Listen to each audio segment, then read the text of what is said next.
So obviously, it made good business and political sense for Thomas Morton to hold a major party here in the New England wilderness.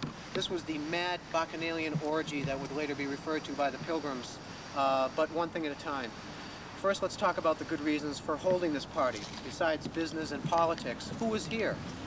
Well, all the traders in the region with whom Morton did business, and that would include the major Indian tribes ranging from perhaps the Abnaki of Maine, where Morton was known to be doing trade in furs, all the way down the New England coast. That would include tribes like Pennacook people, Merrimack, Massachusetts people, Wampanoag, subdivisions of the Wampanoag Nation, such as the Namaskets, who are very good-humored people, we're told. Perhaps even as people as far away as the southern extremities of New England, the Narragansetts might have been here, because again, Morton was certainly interested in expanding his web of trade all he could. And so it just made good sense to invite as many different Indian tribes as he could here. Customarily, the Indians knew already how to put aside their many feuding problems and territorial squabbles for the sake of taking advantage of nature's bounty. And I'm sure that Mr. Morton's various types of bounty would have been a worthy cause for them to put aside squabbles and have a good time here. Who else was here? Well, there were French and English fishermen living all up and down the coast at small isolated stations. Damariscove, Pemaquid, all places like that in Maine included French and English people who would certainly come down not to miss a major party in the springtime once the run of the herring had been garnered from the streams, etc. There were also quite a few isolated trappers and planters, as they say, old comers in the country here, such as Samuel Maverick and William Blackstone, who inhabited Boston Bay before anybody had actually formally settled that place. All these different kinds of people would have come here and mixed together for this several days entertainment hosted by Mr. Morton and his company of hunters. Now, what did they do? Well, obviously, when you're living in the wilderness, one of the main things you want to do is eat. So everybody, I'm sure, brought a deer over their shoulder, or a fish wrapped in some leaves, or some wild grapes, perhaps, or some old corn that had been stored from last season's crop. Any kind of delicacy or any kind of a snack that would somehow show them as contributing to the public commonwealth here. They would have had sports competitions, hunting competitions. Who can bring a deer in before sundown so that we can all eat again, and that thereby prove who's the best hunter. Wrestling. They might have played lacrosse on the beach. They might have had swimming contests. The great Indian shaman Passaconaway might have been here doing some of his conjuring tricks, such as turning around and bringing back a knife covered with blood out of thin air, or swimming across one of the channels of the Neponset River too far, apparently, for anybody to hold their breath that long and awing everybody. I'm sure Mr. Morton had a few entertainments of his own, including the drinking cask, including teaching people how to use the firearms that he was going to trade them for first preference in the fur trade when it came time to do business with them later. All kinds of activities, anything you can think of that people might have wanted to do for fun. Even out of the English Book of Sports, all kinds of contests and ancient pagan celebrations. Perhaps the boys that worked with him made up costumes for themselves and danced around the maypole in that kind of a garb, comparable to the Indian formal regalia. But aside from the business and political sense it made to hold this party, we also want to talk just a little bit about the philosophical aims. And these are best expressed in Morton's own chapter on the party, The Revels of New Canaan. This first poem is his dedication of the settlement, his renaming, the changing of the name from Mount Wollaston to Merrymount. And what the poem says in its obscure Neoplatonist Renaissance way, he asks, "Rise, Oedipus, and if you can, unfold what means Charybdis underneath the mold, when Scylla, solitary on the ground, sitting in form of Niobe, was found." What does that mean? In this hieroglyphic, highly poetic, mythological language, what it means is that what is going on here? Tell us, O reader of immortal riddles, what happened to this Indian woman sitting on the ground in grief, in form of Niobe, as she was, grieving for her dead children? I think that's a definite reference to the Indians' cultural losses here from the plague, just before Morton arrived here. And what does he promise? His song is about healing that. He says what this people need is lovers from over the sea.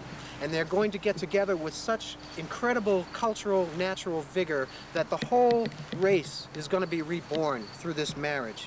And this is all going to take place, he says, by Cupid's beauteous mother under the auspices of his own settlement, and that is the only U.S. settlement ever to be dedicated to the eternal feminine, to the great goddess out of ancient European pagan history. He says so explicitly right here, with proclamation that the 1st of May shall here at Marymount be kept holy day. Now, lest all this seem too simple, or too complex rather, I'm sure Mr. Morton would have understood that not everybody is a literary scholar, he composed also a little drinking song. And that has the same idea in mind. Grief being healed by merriment, by nectar, by sharing. And he says, drink and be merry, merry, merry boys, let all your delights be in Hymen's joys. Hymen being the goddess of marriage, or the Hymen, the torch which the bridegroom carries to the virgin's chamber in order to fertilize her, or to fertilize the country with the maypole in the ground, Mother Earth, which he shared with the American Indians. He says, drink and be merry, merry, merry boys, let all your delights be in Hymen's joys. Jol to Hymen, now the day is come, about the merry maypole take a room. Make green garlands, bring bottles out, and fill sweet nectar freely about. Uncover your head and fear no harm, for here's good liquor to keep it warm. Then drink and be merry, merry, and so on. And the circles are turning around the maypole, as he says. Everybody in the sunshine. It's a combination of an Indian unity circle and an English maypole dance. Nectar is a thing assigned by the deity's own mind to cure the heart oppressed with grief, and of good liquors is the chief. Who are these hearts filled with grief? It might be the boys who have left home. It might be Morton, who apparently had a wife back home that he might have missed. And of course, as we've said, the Indians had their lives full of grief at this time. Give to the melancholy man a cup or two of it now and then. This physic will soon revive his blood and make him be of a merrier mood, reviving the blood, reviving the spirit of the nations. And he says, give to the nymph that's free from scorn, no Irish stuff, no Scotch or worn. Lasses in beaver coats, come away. You shall be welcome to us night and day. So what he's meaning there is what? That they're making love. This is the, quote, scandalous part of Thomas Morton's story. And the point again is not that it's scandalous, but that what he's trying to do philosophically.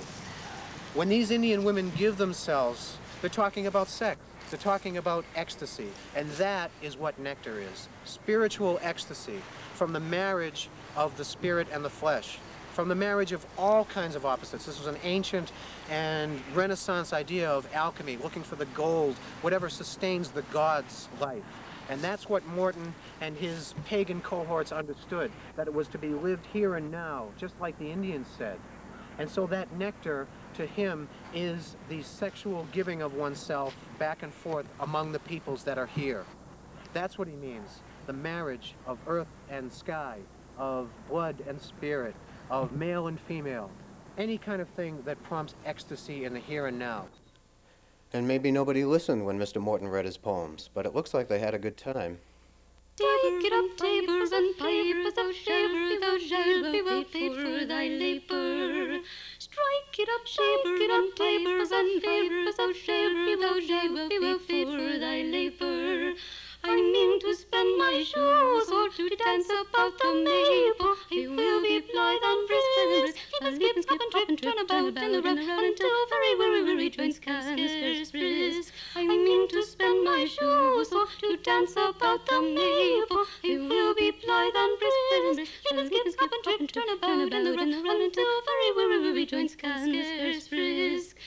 Lusty-dip-cock and lay on with thy napkin, the stitching cost me but a dodkin. Lusty-dip-cock and lay on with thy napkin, the stitching cost me but a dodkin. The Morris were half bound, onward not for Morton of Compton, who was the jigging house, ready just on your still, dapper Francis Smith, oh no, fi, you dance fools.